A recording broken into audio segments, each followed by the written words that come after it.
जय श्री राम दोस्तों, कैसे हैं आप सब लोग। तो सीरियल बड़े घर की छोटी बहू, अभी तक आपने देखा कि कैसे अहाना पे इल्जाम लगा था और अपनी पत्नी को बेगुनाह साबित करने के लिए अर्जुन दिखाएगा सबके सामने विसर्जन के सीसीटीवी फुटेज। जी हाँ मेरे प्यारे दोस्तों, और लगाएगा एक अहाना को अपने सीने से। और क्या एक थप्पड़ मोहब्बत को हमेशा के लिए खत्म कर सकता है? क्या विश्वास का एक टूटा हुआ धागा रिश्तों की मजबूत डोर को हमेशा के लिए उलझा देता है? और क्या एक बेगुनाह का मौन गुनाहगारों के शोर से ज्यादा ताकतवर हो सकता है? जी हाँ, इन्हीं सवालों के बवंडर में फंसा है सेन परिवार और उस परिवार की छोटी बहू अहाना। एक तरफ है बुआ जी की बिछाई हुई शतरंज की वो काली बिसात और दूसरी तरफ है अहाना का अकेला लेकिन मजबूत इरादों वाला सच। तो हो जाइए क्यों तैयार, क्योंकि आज का एपिसोड सिर्फ एक कहानी नहीं बल्कि एक जंग है, सच और झूठ की, विश्वास और धोखे की, सम्मान और अपमान की। और इस जंग का हर एक लम्हा, हर एक साजिश का पर्दाफाश करने के लिए मैं आपकी दोस्त, आपके favourite channel GS glow drama पर लेके आई हूँ। तो चलिए बिना एक पल गंवाए गोता लगाते हैं बड़े घर की छोटी बहू का यह महा ट्विस्ट भरे एपिसोड में, समुंदर के एपिसोड में। दोस्तों, कहानी की उस काली घड़ी को याद कीजिए जब सेन परिवार के आंगन में होली के रंग नहीं बल्कि अहाना के लिए नफरत और इल्जामों में कीचड़ उछाली जा रही थी। वो घर जो कल तक अहाना का मान था, आज वही घर उसे उसी कटघरे में तरह लगा के खड़ा कर दिया है। परिवार का हर सदस्य जज बनकर उसके चरित्र पर उंगलियां उठा रहा था और वो बस खामोश खड़ी थी, अपनी नम आंखों से उस इंसान को ढूंढ रही थी जिसने उसका हाथ थामना था। लेकिन अफसोस, उस इंसान अब उसके पति अर्जुन ने ही सबके गहरा जख्म दिया था। अर्जुन का वो थप्पड़ सिर्फ अहाना के गाल पर नहीं बल्कि उसकी आत्मा पर, उसके आत्मसम्मान पर और उन दोनों के रिश्ते की पवित्रता पर पड़ा था। उस एक थप्पड़ की गूंज में अहाना की सिसकियां दबकर रह गई थी। अंधेरे कमरे के अंधेरे में आंसुओं से भीगे तकिए पर सर रखे अहाना बस यही सोच रही थी कि क्यों, आखिर क्यों उसे अपने कानों में घर वालों के ताने गूंजते हुए सुनाई दे रहे थे। बुआ जी की वो जहरीली बातें, अर्जुन जी की वो नफरत भरी आंखें, सब कुछ किसी बुरे सपने की तरह था। उसे लग रहा था कि वह इस चक्रव्यूह में अकेली फंस गई है, एक ऐसी अबला नारी जिसका साथ देने वाला कोई नहीं है। लेकिन जब इंसान पूरी तरह से टूट जाता है तभी उसके अंदर से एक ऐसा ताकत जन्म लेता है जो चट्टानों से भी टकराने का हौसला रखती है। और वही हुआ अहाना के साथ। जब उसके आंसू सूख गए तो उसके दिमाग ने काम करना शुरू कर दिया। वो उस मनहूस दिन में एक पल को जीने के लिए होली के जश्न, सबके हंसते ही खिलखिलाते चेहरे और उसके ठंडाई का ग्लास, हाँ वो ठंडाई जिसे साफ साफ याद आया कि कैसे उसकी तबीयत उस ठंडाई को पीने के बाद बिगड़नी शुरू हुई थी। उसका सिर चकराने लगा था दोस्तों, पूरी दुनिया घूमती नजर आ रही थी। वो मोहल्ले का छिछोला लड़का, जी कैसे वो बार बार एक मेहमान से ज्यादा हक जताते हुए उसे ठंडाई पीने के लिए मजबूर कर रहा था। उसकी वो चपलूसी भरी मुस्कान, उसकी आंखें अजीब सी चमक, शोर, ये सब उसको याद आने लगा था। अहाना को अहाना के सामने, आंखों के सामने घूमने लगा था। शक का एक छोटा सा बीज जब उसके मन में एक बड़ा पेड़ बन चुका था। उसने फैसला कर लिया, वो अब अपने आंसू नहीं बहाएगी, वो अब किसी के सामने गिड़गिड़ाएगी नहीं, वो उठेगी, लड़ेगी और बेगुनाही का सबसे बड़ा सबूत दुनिया के सामने लाएगी। और इसी फौलादी इरादे के साथ शुरू हुआ अहाना का मिशन सच। जी हाँ मेरे दोस्तों, अभी तो आपने देखा कैसे मिशन सिंदूर चला था, ठीक वैसे ही यहाँ पे मिशन सच चल रहा है। एक बहू, एक पत्नी आज एक जासूस बन चुकी थी। अपना दुपट्टा सिर पर डालकर वो सेन हाउस की दहलीज लांघ कर बाहर निकल पड़ी। उसका पहला मकसद था पोल्टू को ढूंढना। उसने मोहल्ले की गलियों में उसे जुड़ी जानकारी जुटानी शुरू की। राह आसान नहीं था। जिन पड़ोसियों ने कल उसे इतना प्यार दिया था आज वो उसे देखकर मुंह फेर रहे थे। कुछ औरतों तो उसे देखकर कानाफूसी भी करने लगी थी। देखो बड़े घर की छोटी बहू दिन दहाड़े अकेले घूम रही है।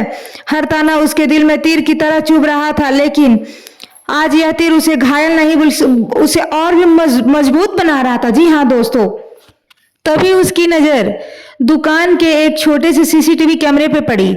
उस छोटी सी मशीन को देखकर अहाना की आंखों में ऐसी चमक आई मानो जैसे प्यासी को रेगिस्तान दिख गया हो। वो हिम्मत करके दुकानदार के पास पहुंची। दुकानदार एक अधेड़ उम्र का शख्स मिजाजी आदमी था। उसने अहाना के ऊपर से नीचे तक देखा और रूखेपन से पूछा, क्या चाहिए? अहाना ने कांपती हुई आवाज में कहा, अंकल, क्या आप मुझे होली वाले दिन के सारे सीसीटीवी फुटेज दिखा सकते हैं प्लीज? दुकानदार ने उसे शक की नजरों से घूरते हुए कहा, क्यों, पुलिस हो क्या? जाओ बहन जी, हमारे पास फालतू काम नहीं है, अपना ड्रामा कहीं और जाकर करो। दुकानदार का यह जवाब सुनकर अहाना की आंखों से आंसू आ गए, लेकिन उसने हार नहीं मानी। उसने हाथ जोड़कर कहा, अंकल, यह मेरे ड्रामे का नहीं, मेरी इज्जत का सवाल है। एक औरत की आबरू दांव पर लगी है, प्लीज मेरी मदद कीजिए। अहाना की आंखों में सच्चाई और बेबसी देखकर उस पत्थर दिल इंसान का मन भी पिघल गया। वह चुपचाप उठा और उसे अपने सामने काउंटर के पीछे ले गया। और फिर दोस्तों, वो पल लाया जिसे सेन परिवार के इतिहास को हमेशा के लिए बदलने के लिए ताकत रखनी थी। जैसे ही दुकानदार ने फुटेज प्ले की, अहाना की सांसें थम गई। वो अपनी पलकें झपकाना तक भूल गई और वो उसे आया वो घिनौना सच। फुटेज में साफ साफ क्रिस्टल क्लियर दिख रहा था कि कैसे पोल्टू ने इधर उधर देखकर सब लोग नाच गाने में मगन थे। तभी जेब से एक छोटी सी पुड़िया निकाली और वो पाउडर ठंडाई में मिलाकर धीरे धीरे से घुलकी और उसके बाद से कुटिल और शैतानी मुस्कुराहट दिखाते हुए कैसे अहाना के पास भेजा था। जी हाँ मेरे प्यारे दोस्तों, उस वीडियो को अपने लैपटॉप में कॉपी किया अहाना ने। दुकानदार का लाख लाख शुक्रिया अदा किया और एक तूफान की रफ्तार से अपने घर की ओर दौड़ पड़ी। आज यह तूफान सेन मैंसन की हर दीवार को हिलाने वाला था। जी हाँ मेरे प्यारे दोस्तों, सेन परिवार के लिए लिविंग रूम मौज जैसा सन्नाटा पसरा था। हर कोई अपने ही विचारों में खोया था। तभी मुख्य दरवाजा एक जोरदार धमाके के साथ खुला और दहलीज पर खड़ी थी अहाना। लेकिन यह वो सुबह वाली डरी सामी रोती हुई अहाना नहीं थी। यह एक नई अहाना थी। उसकी आंखों में ना कोई शिकवा था, ना कोई डर थी, तो बस एक ज्वाला, सच्चाई की ज्वाला जो हर झूठ को जलाकर राख करने वाली थी। सब उसे देखकर ऐसे चौंक गए जैसे मानो भूत देख लिया। अर्जुन ने गुस्से में कुछ कहना चाहा, लेकिन अहाना ने हाथ उठाकर उसे रोक दिया। उसकी आवाज में एक ऐसी दृढ़ता थी जो आज से पहले किसी ने नहीं सुनी थी। कुछ बोल चुके आप, बहुत बोल चुके आप, बहुत इल्जाम लग चुका मुझ पर। आज मेरी बारी है, मैं बोलूंगी और आप सब लोग सुनेंगे। उसने अपना लैपटॉप सामने सेंटर टेबल पर रखा और उसे ऑन कर दिया। जी हाँ दोस्तों, आप सब मुझे गुनहगार मानते हैं ना? अर्जुन, तुमने तो बिना सच जाने मुझे चरित्रहीन होने का सर्टिफिकेट भी दे दिया था।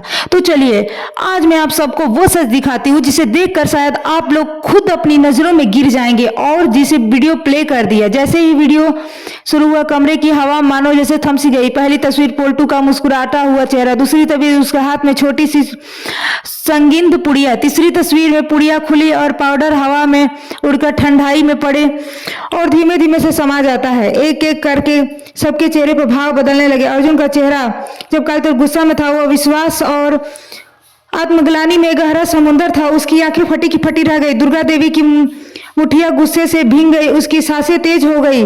बाकी बहुओं के चेहरे पर शर्मिंदगी और हैरानी के मिले जुले भाव थे।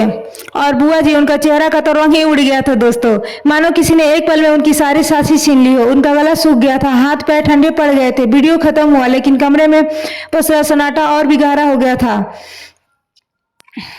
और उस सन्नाटे को थोड़ा पटलू की घबराई हुई आवाज में जो उसे मौजूद था। वो पसीने से तरबतर था और भागने का रास्ता ढूंढ रहा था। तभी दुर्गा देवी अपनी जगह से एक शेरनी की तरह उठी और उसकी आंखों में अंगारे बरस रहे थे। उन्होंने एक झपटे में पोल्टू का कॉलर पकड़ा, उसे खींचकर सबके सामने खड़ा कर दिया। उसकी आवाज में बिजली जैसी कड़क थी।